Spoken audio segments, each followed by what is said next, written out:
to a tsari na harshe hakan ya inganta mu rika yin ci gaba da yi ko dai akwai iyakar da za a kamar da ke so ni kusan da malam nasu wada da hoto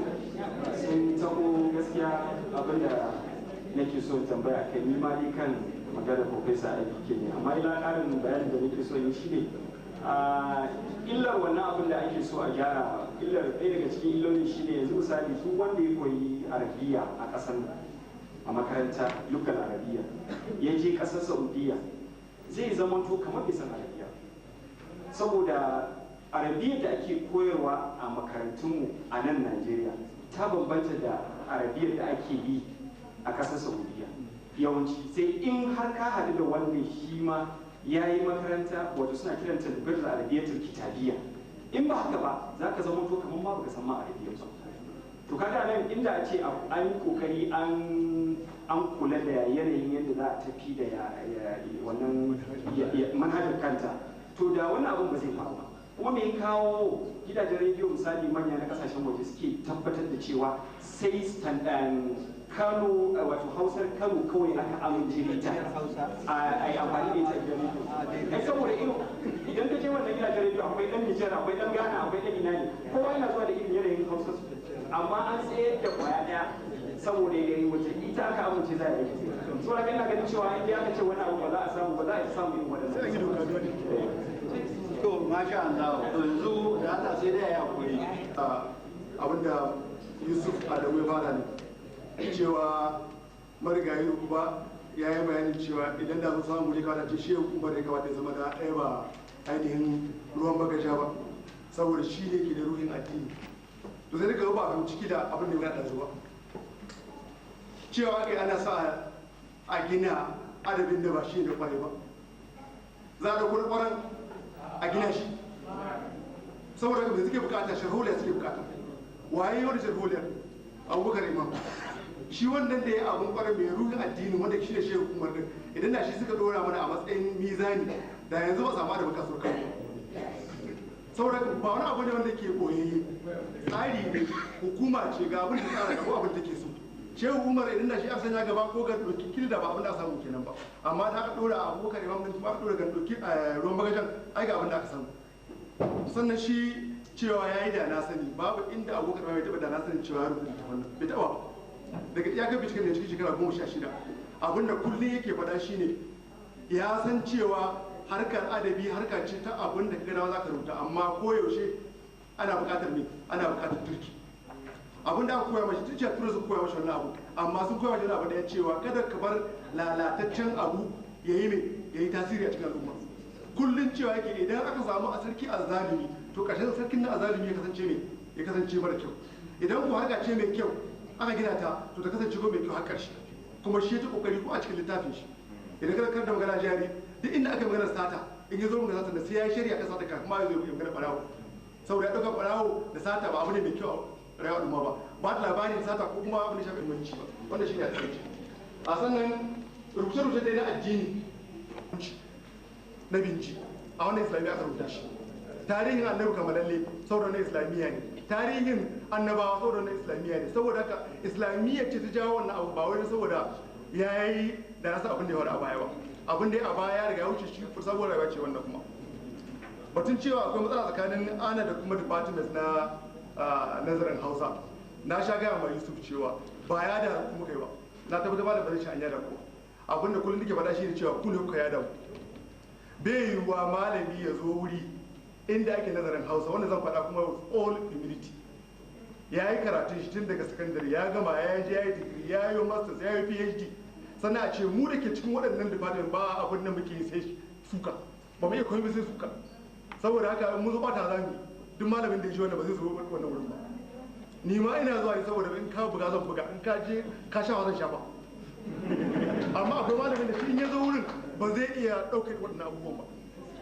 zai ga cewa kamar la'anci ne, kamar cin mutunci ne. Ka miƙe ka yi bayani game da ainihin harka ta tarke wata ma da ya koya mana, wani ɗalibi miƙe ce maka wannan harkar baki da aikin banza ne, lissafi ne ka rubuta.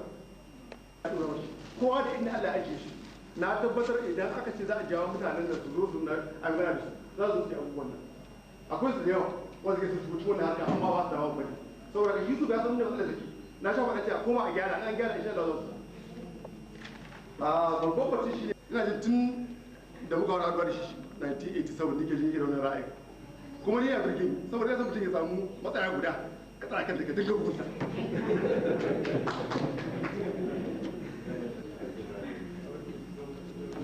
wato matsalar ita ce fahimta a gane da aka sa gaba shi za tun da farko ne kokarin bayyana mana abubuwan da ke walwa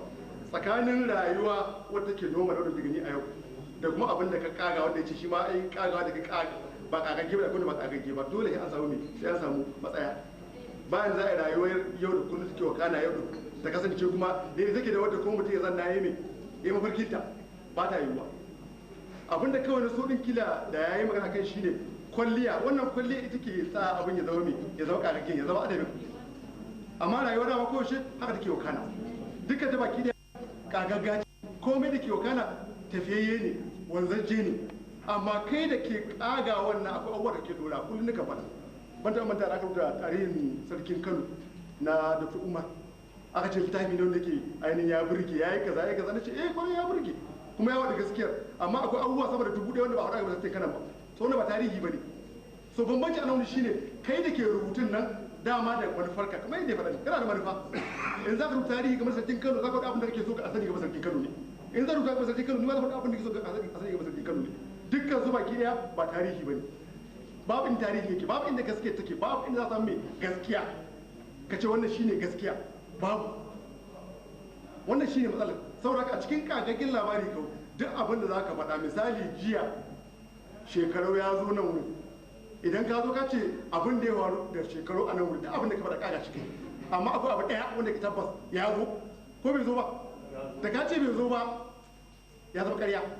amma zuwan nashi din nan tabbas ne gaskiya ne wannan amma duk abin za ka faɗa da ya tashi zuwa a gurguje ya zo motoci 30 suka biyo shi ana ihu ana wai sannan ya shigo wannan wurin shigo wannan kada ita ke maimaci duk abin da ya faru na yawan motocin da ƙarya ne yanda ya shigo din na ƙarya ne dariya yake baki ciki yake ƙarya ne duk agawa kake amma abu ɗaya shi tabbas menene ya zo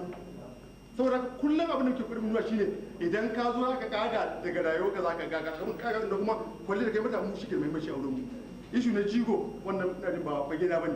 in ka ga littafi yana da jigo kaza wannan ni ban da ba ma cika da shi ba batun kuma cewa a baro adabi da addini na yadda ni ma na yadda wannan zan so a ce abin mutum ya abin da yake so amma bai yiwa ka faɗa adam ya abin da yake so a kullum so zarar ka bar shi ka ce mashi babu mai ba limit to akwai matsala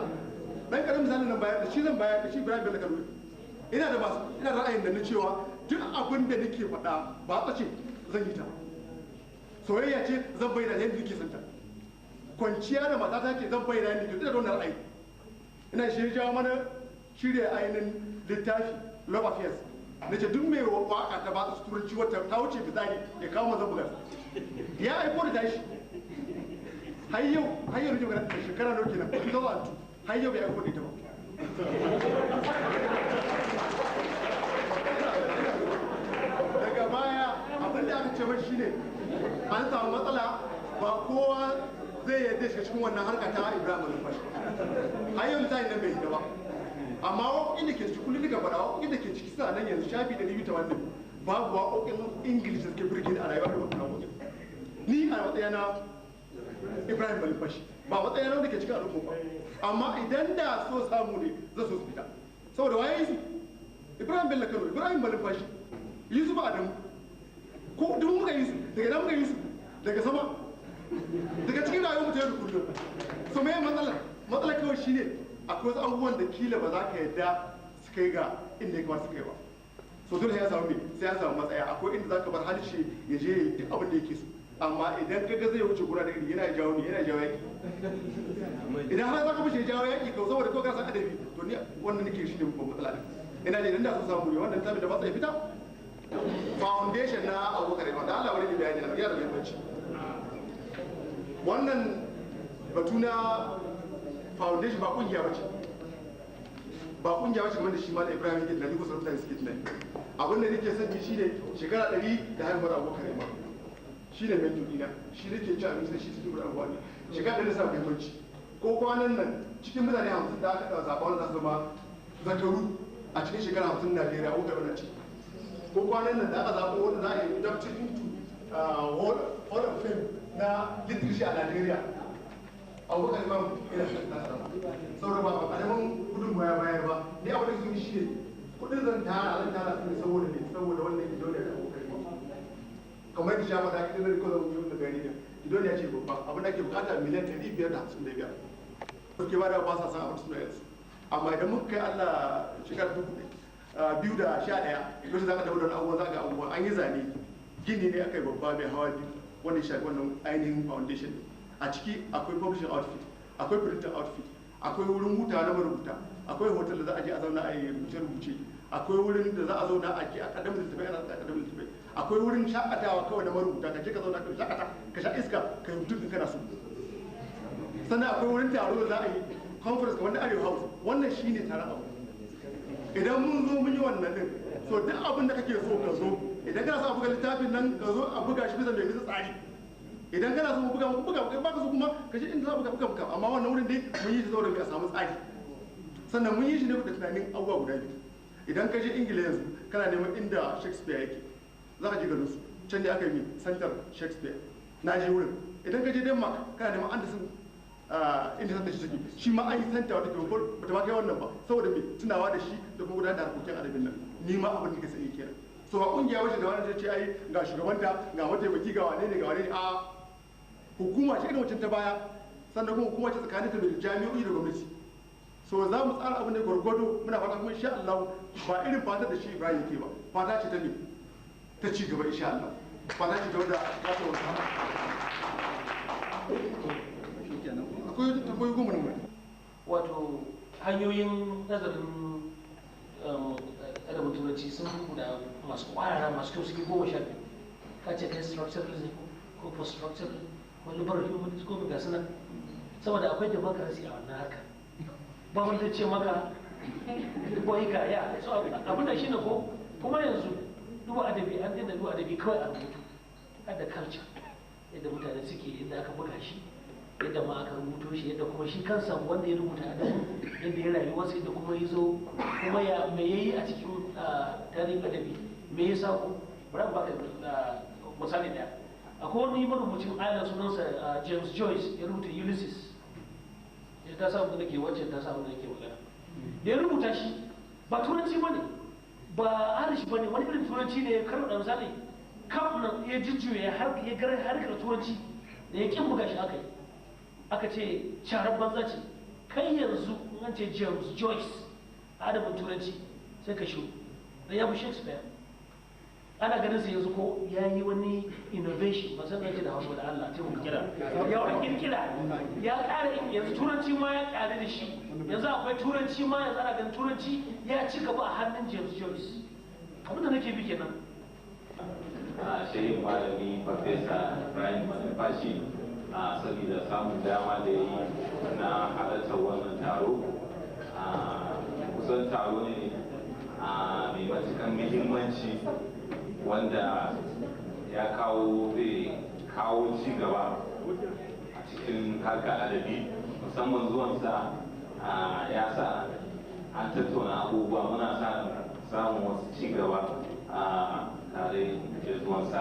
ina godiya da shi shugaban taro a Farfesa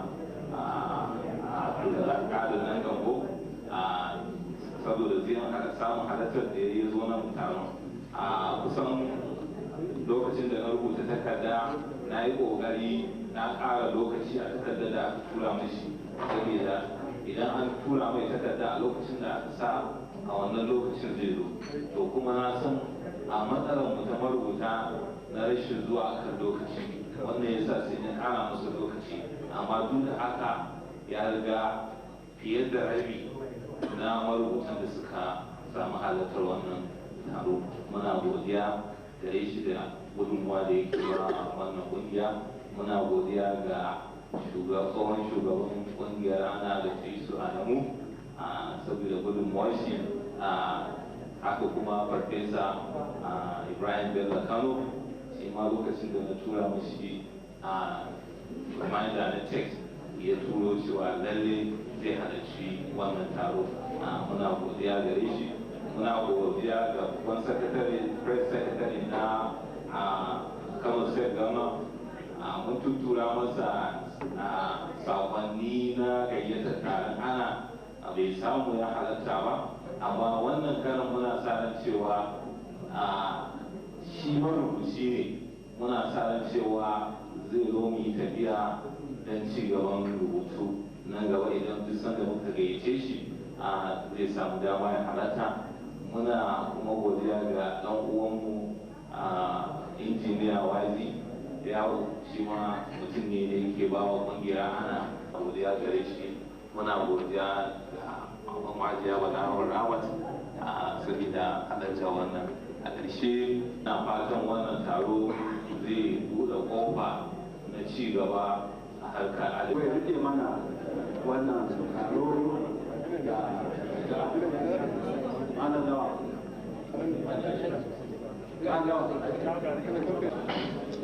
Kafin mu yi addu'a ana yi wa Alhaji Yusuf Dingyadi barka da zuwa wannan taro haka.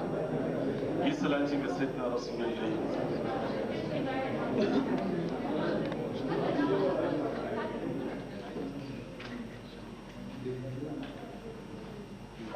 Waɗannan malamai shehunan malamai suka zo suka amfana da mu, Allah ka ƙara musu lafiya, Allah ka daɗa ƙarfafa su a cikin wannan aiki na musankan. Wannan abin da suke yi wata dama ce da take farkar da mu domin musankan mu da yadda za mu yi aiki tare. Allah ya sa mu dace. Subhanakallahumma rabbana wa bihamdik وتبارك اسمك وتعالى جدك ولا إله غيرك اللهم يسر أمورنا كلنا مؤيدا وناصرا وكن بنا رؤوفا رحيما لا حول ولا قوة إلا بالله ما شاء الله لا قوة إلا بالله والله غالب على أمره صلى الله تعالى عليه وآله وصحبه وسلم تسليما سبحان ربك رب العزة عما يصفون وسلام على المرسلين الحمد لله رب العالمين.